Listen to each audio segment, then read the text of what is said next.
lady pilots that we've been able to find come and talk to us in the last 11 years.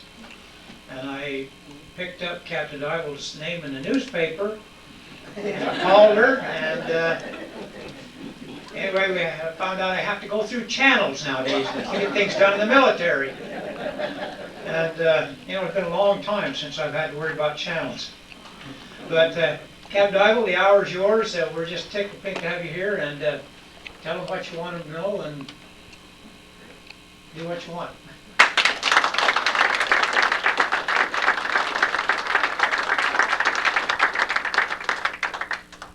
Those channels he's talking about, you know, I kind of got in a little bit of trouble. Who's media here? Okay. Well, they had a 75th anniversary of the F-16, or sorry, not 75th, 25th anniversary. It's not that old, but had the anniversary at the hangar 37 over there on the flight line, and I said something. It wasn't bad, but you know, it's not the best thing to say. So the media picked that up, and I've been with PA ever since. So I had to go through public affairs just to make sure Mr. Spencer here with us, so it's good to go. So, but he is, and that's great, and I'm very honored to be here speaking to you today. My name is Captain Christina Deibel. I go by Duke, and that's a whole other story if you want to know it. Please feel free to stop me at any time with questions. That'll help me, you know, remember what to talk about. So, I was born in Indianapolis, Indiana. Who's a Hoosier? Terre Haute, awesome. Yeah, a little town called Fishers. It's just northeast of Indianapolis. Grew up in for 12 years. Come on in. Lived there till I was 12, and then moved down to South Carolina. Who's from South Carolina? Anybody? Anybody from the South at all? Okay.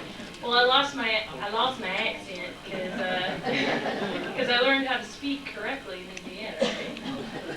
I had a horrible accent though when I was in South Carolina. Excuse me, Am I not I'm told well? I've got to turn the sound up. Some of the hearing aids aren't working properly. Is that better? Yes. All right, well, I went to the Air Force Academy after I graduated from high school, and lost my accent there because everybody's just from everywhere, and I went back to my Hoosier roots. So, go Texas Tech, Bobby Knight, right? Okay. The Air Force Academy was something that just kind of fell into my hands. I was always active in school, in high school, top of my class academically, and into every sport. I was actually the captain of the cheerleading squad, which is an interesting thing for most of my cohorts to hear, because they're like, Duke, you're a cheerleader? No way! And actually, the first female that I worked with in a fighter squadron, Kate Gigolo is her name, and she was the captain of her cheerleading squad too, so go girls. Anyways,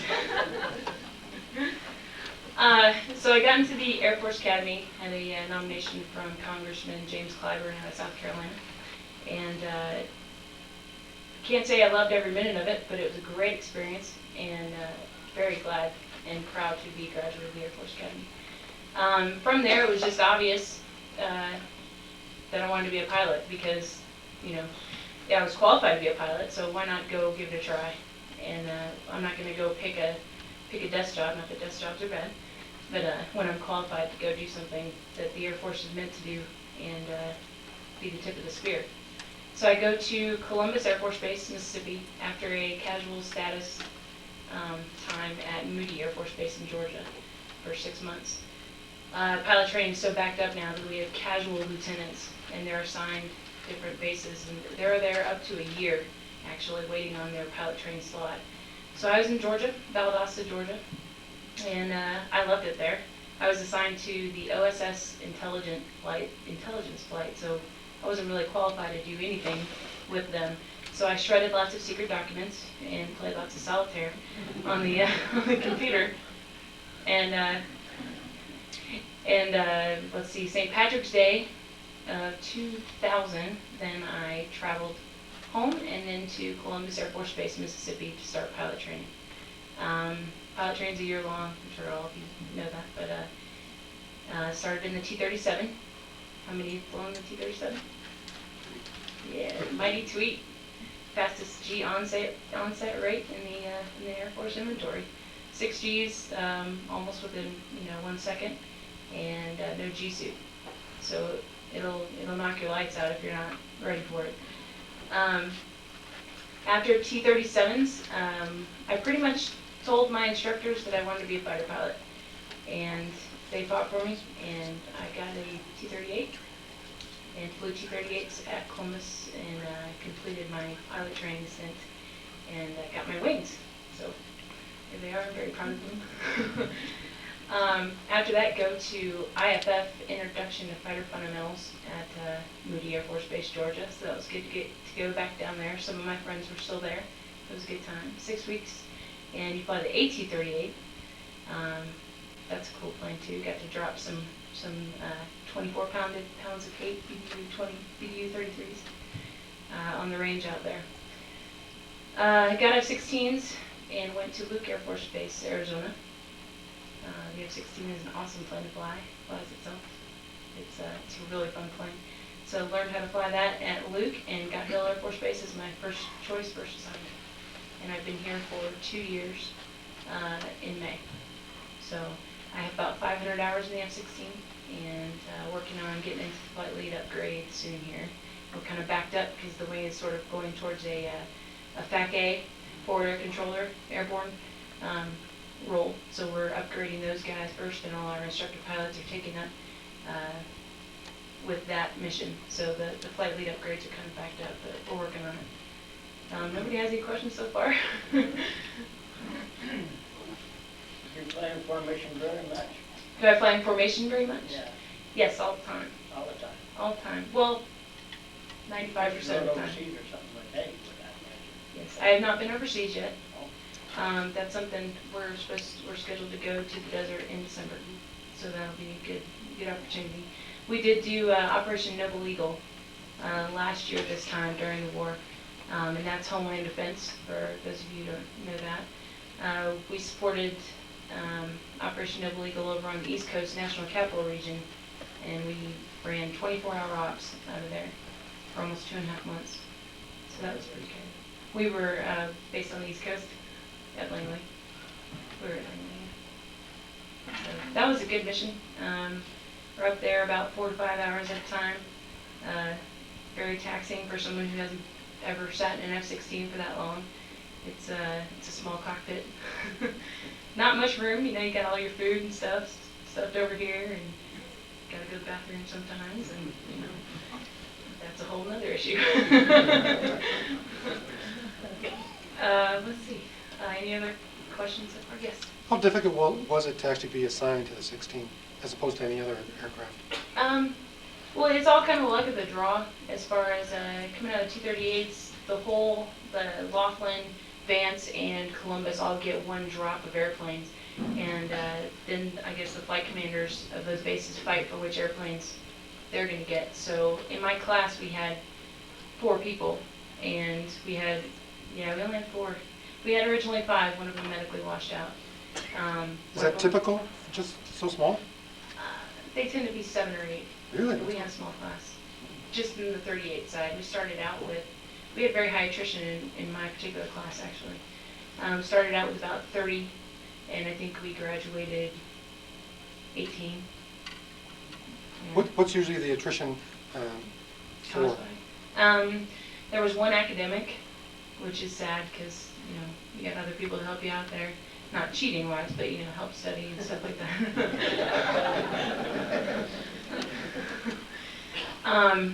Some of it was for flying. If they can't pass their solo, or if they can't be authorized to go solo because they can't land the plane or whatever.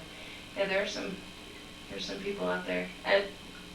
Honestly, out of the academy, we had more pilot slots than we had people to fill them. My year.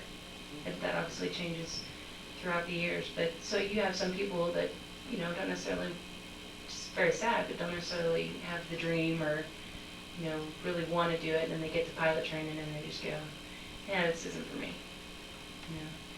We do have something that's called Introduction of Flying Training, IFT, and that's a civilian contracted out program where you go fly.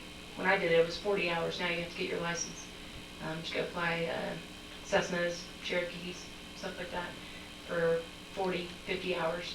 And most of the people, you know, they don't want to fly, they learn there, they don't want to fly, but that's a little weed out thing.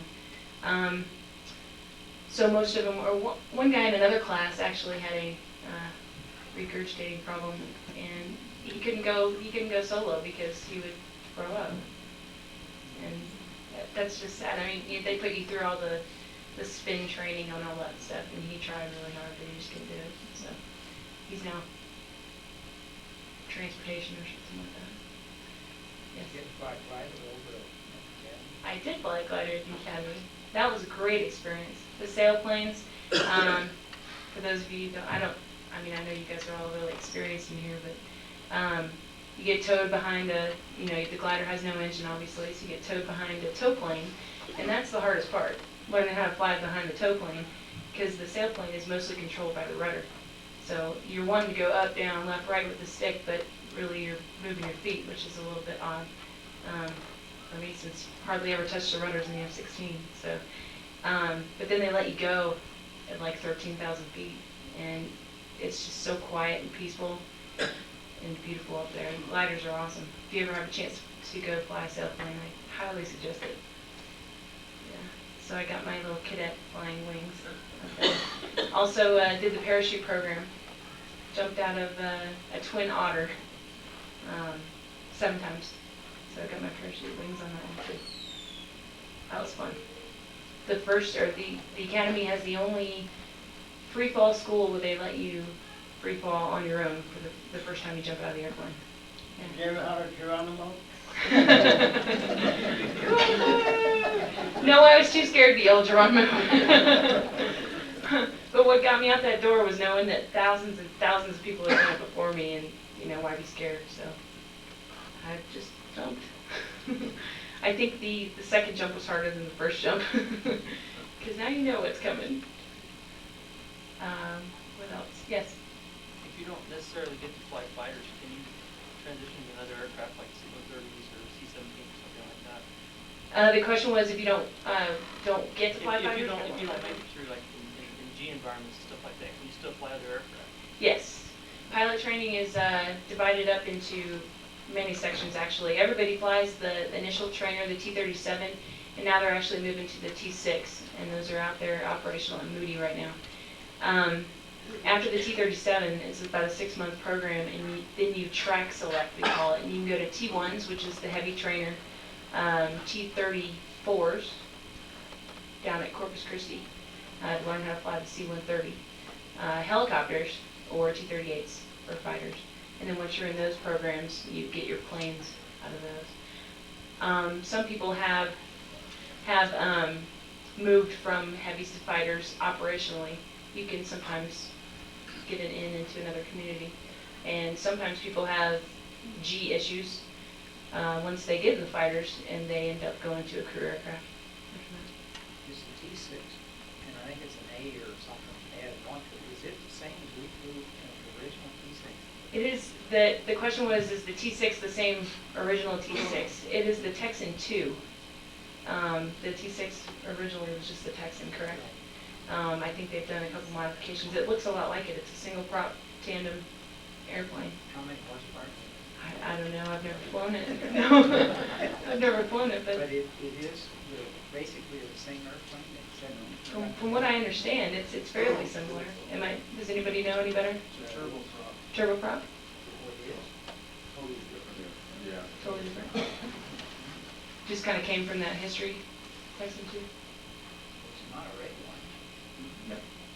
Yes. Can you tell us a little bit about your rules of engagement you were given after 9/11 for intercepting airliners? Can you tell us a little bit about that? I can tell you a little bit about it. When 9/11 happened, actually, I was sleeping. I was sleeping in, and I got a call from a friend of mine, and she said, "Hey, how are you?" I said, "Did I wake you up?" And I'm like, "Yeah." She goes, "Turn on your TV," and that was the end of the conversation. And I was actually at Luke Air Force in training, so the instructors were immediately airborne and doing the caps over Phoenix. As far as ROE goes, that's semi-classified, but basically, we've got a really fast airplane, and the thing that we worry about the most is getting down slow and low with these Cessnas, because most of the time, the things that we intercepted over in the National Capital Region were low, slow movers, not necessarily airliners. I don't think we did one intercept on an airliner. So, you get below 200 knots and the airplane really doesn't want to fly anymore. And what's a Cessna doing? Like 110 maybe, So, we have to tactically figure out how to stay behind those guys or stay around them, that kind of thing. You try to force them down? No, not really. They're guard 343.3, 343.0, whatever. It's automatic in our check. Wow. You try to get radio contact with them first. Most of the time, we just identify them and pass that to the controllers, and then they go, oh yeah, this is so and so, and they're just ratified. One of them was a student who was on her solo cross country, and yeah, scared her a little bit. And the last resort would be, well, not the last resort, but the second to last resort would be dispensing flares in front of them, and if that doesn't get their attention, then obviously they're up to something no good. But it was pretty controlled. It's pretty controlled. I mean, it's really not up to us. Whether we had some sort of orders to fire? Yes. It wasn't up to us. So that was the good part of it. I didn't have to make the decision. I just followed orders. So and it came from pretty high. Yes. How many women do they have as pilots in the I just saw a number the other day. There's going to be an article coming out in the 388 Fighter Wing base paper about Women's History Month. I guess March is Women's History Month. Did you know that? Okay, great. I hear there's about 60 female fighter pilots throughout the CAF. There are 3 here on base. Myself, Shooter, and Schwing. So, Shooter is, she is Major Select Stephanie Wolfgare, and she's in the 421, the Black Widows, and Schwing is Bethany Lohman, Lieutenant Lohman, and she is, Schwing Lohman, get it? Schwing Lohman. And she's fairly new, she's been here about a year, and she's in the 4th divisions. Are they all captain? No, sir. I don't think I know another. In fact, I'm the only female fighter pilot from my class at the academy. There are other pilots, but I was the only one that got fighters. Which is pretty exciting. How many hours do you typically fly a month? A month, typically 15 hours a month. We try to get about 10 sorties. We surged this week, so some people got 10 sorties in 1 week, which is pretty intense. Our surge consists of 3 days, fly, pit fly, turn, fly, pit fly. So the first guys are in the airplane for about 7 hours, doing tactical missions each time. So that's hard on your rear end. On a routine mission, you go for what, an hour and a half? Yes, How sir. long does your day take to get that hour and a half? Well, we typically work 12-hour days. That is a 12 hours. typical day. Maybe 3 times a week, 12-hour days. 10 to 12-hour days is standard. You got mission planning, and that can take anywhere from 30 minutes to 2 to 3 hours, and then the schedule changes and you have to go mission plan again, that kind of thing. It depends on what kind of ride you're doing, whether you're doing an air-to-air mission or an air-to-ground mission, how much mission planning is involved, or an upgrade ride, stuff like that. We brief 2.5 hours prior to the first takeoff. So we do a mass brief where everybody gets together, we talk about weather, NOTAMs, that kind of thing, special interest items. And then we break up into our flight briefs. And those are typically about an hour. And then we step an hour prior to takeoff. So we get out to the airplane. So right there, that's 2.5 hours prior to the hour mission. So that's 3.5 to 4 hours once you get out of the airplane, and then you debrief. So those debriefs can take anywhere from an hour to 4 hours. I watched some guys yesterday debrief until 7 o'clock last night on Friday.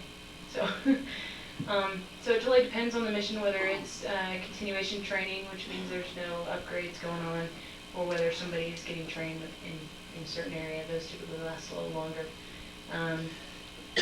8 hours from brief to debrief is typically the fly window, and then we all have different jobs that we do. I'm the chief of safety for the squadron. So I have different duties in that respect. There's schedulers, standardization, evaluation guys, there's training, then you have all the upper echelon, the command staff, the commander and the DO and all that. And they all have their jobs that they have to do. So we all have additional duties, plus the time that you need to be in the intelligence vault studying what you need to know to be able to do your job. So it's a long day.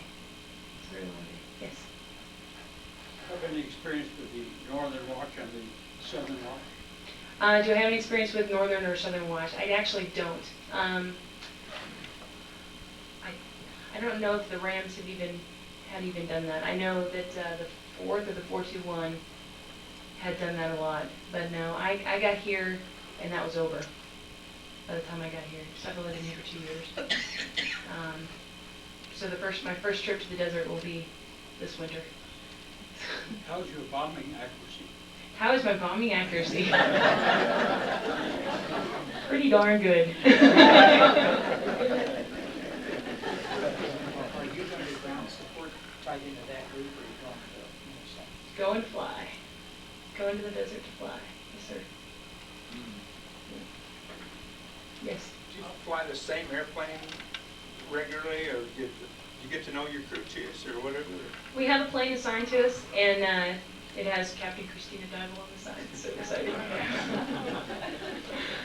And a dedicated crew chief and a dedicated assistant crew chief and stuff like that. And that's our baby, you know. But rarely do I get to fly it, and rarely is my crew chief out there to launch it. Basically, you go to the desk. They have a lineup.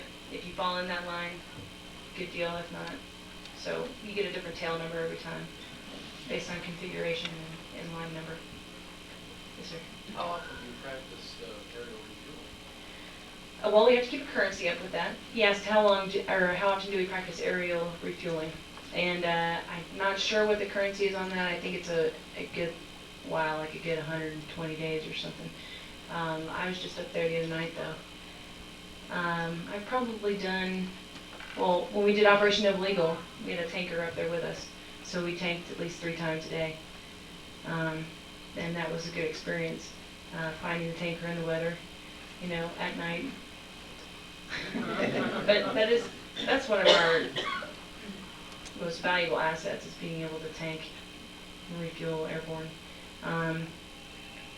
I'd say it's probably a 90 to 100 day currency. So some people end up getting out of it, but they just have to go up with an instructor and rehack it. Yeah. We do it fairly often. Yes. Early, you said you were the nickname Duke. Tell me the story. Would you like to tell that story? Sure. I was on a mission qualified training ride, so it was an upgrade ride. When I first got here, it was maybe my 4th ride in the Rams. And there were 6 airplanes out there just for me, for my upgrade ride. It was an opposed surface to air tactics ride, which means we have a 4-ship going in and there's a 2-ship of bad guys, red air. We have to kill them on the ingress, drop our bombs, kill them on the egress, and then clear them off, and we'll continue training. But that's the meat of the mission right there. I don't know if all of you are familiar with how the airspace is around here, but we go all the way around down to the south. We're about 80 miles down. And actually in EOR, I'm thinking, you know what? I could taxi back right now and go to the bathroom. And but I was like, you know, 6 airplanes out here just for me. You know, that's a scheduling nightmare. And I think it had tried to happen at least 2 days in a row. So, you know, I said, by the time I got down, by the time I taxied back, got out, went to the bathroom, got back up, it'd be over and I'll be landed by that time anyways. So I was like, I can do it. So we take off. We get about 80 miles to the south, and I couldn't stand it any longer. So I asked my flight lead to early return, and of course she asked me why. And I said, it's a bit of a physiological incident. And he says, gotta go to the bathroom? I said, yeah. So then we did the most horrendous thing. We had to burn down gas. Because, even though we have a 13,000-foot runway, we are supposed to land with, a little bit of less gas so we don't burn the brakes up and possibly take the airplane off the runway. But, we burned down gas for a little while, 3 Gs, afterburner speed brakes going, oh. Come on, let's go home. So we finally go home, and I actually made it back. My crew chief didn't have to, clean anything up. So I didn't have to go home and get a new flight suit or anything. But Duke came out of that, so I am Duke Deibel. Yes. What's your opinion of our range out here? Is it a good one compared to Georgia and those other cities? The range is amazing here. This is the best airspace in the entire CONUS. I've never been overseas, but and I've heard about ranges overseas, and they're even worse than ours. Ours is amazing. I mean, we have 3 large tactical ranges out there and lots of airspace just for us. Well, not just for us. There's lots of other people that use it, but when it's our time, it's just for us. It's great. Wouldn't have it any other way. And lots of people would kill for this airspace. Were there 3 Navy ships in this week using that? There were at least 10 or 12 F-18s out on the ramp. They brought their RAG is what they call it. It's like the training for F-18, so they had students and instructors out here doing some off-base training.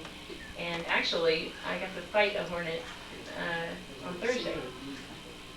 I don't know the Hornet that well. It was just him, though, just one guy in the cockpit to see. Did you win? No, I didn't quite win, but it was a great learning experience, and it was a good fight. It was a really good fight. The Hornet will just point at you. I don't know if anybody's ever fought a Hornet, but it can just go pink, and then it forces you to idle flares, and then you're out of airspeed, and you can't, the F-16 won't give you anything that you don't have based on airspeed and altitude. Huge computer that